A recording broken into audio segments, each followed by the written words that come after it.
গতকালকের এসএসসির রেজাল্টের পর থেকে একটা জিনিসই ভাবলাম, আসলে মানুষের রেজাল্ট কখনোই মানুষের ভাগ্য নির্ধারণ করতে পারে না। আমার ক্লাসমেটের মধ্যে অনেক অনেক ছাত্রছাত্রী আছেন যারা A+ গোল্ড পেয়েছেন, কিন্তু তারা আসলে এখনো পর্যন্ত এমন কোনো সফলতা অর্জন করেননি যেটা আপনাদেরকে বলতে পারবো। কিন্তু যারা জিপিএ 2, 3 এরকম পেয়েছেন, তারাও দেখা গিয়েছে সফলতার চূড়ান্তে পৌঁছে গিয়েছেন। এটা আসলে অনেক সময় বলে কি যে আমি একটা ভালো রেজাল্ট করেছি, সেই রেজাল্টের উপরে এখন নির্ধারণ করবে আমার ভবিষ্যৎটা। আসলে ভবিষ্যৎ কখনো রেজাল্টের উপর নির্ধারণ করে না। একটা ছেলে দেখা গিয়েছে A+ গোল্ড পেয়েও সে রিক্সা চালাচ্ছে, অটো চালাচ্ছে, সিএনজি চালাচ্ছে।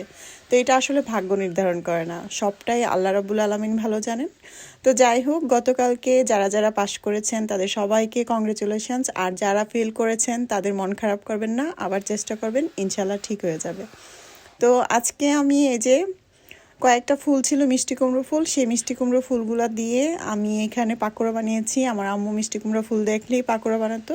তো বানানোর পর দেখা গিয়েছে একটু ব্যাটার রয়ে গিয়েছিল, সেই ব্যাটারে আমি আবার এই যে এখানে কি বানিয়েছি বলেন তো, গাজরানি, মানে গাজরকে পিস করে করে বেগুনের মতো করে ভেজে ফেলেছি, বেগুনে যেরকম বানাই সেরকমভাবেই।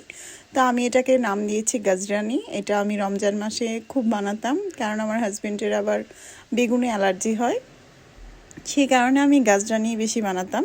আর গাজরানিটা খুবই স্বাস্থ্যকর। আমি অল্প একটু দিয়ে বানিয়েছি আর কি, বেশি নেই কারণ অল্প একটু ব্যাটার ছিল সে কারণে। তবে খুব স্বাদ হয়েছে, সবাই খুব মজা করে খেয়েছে।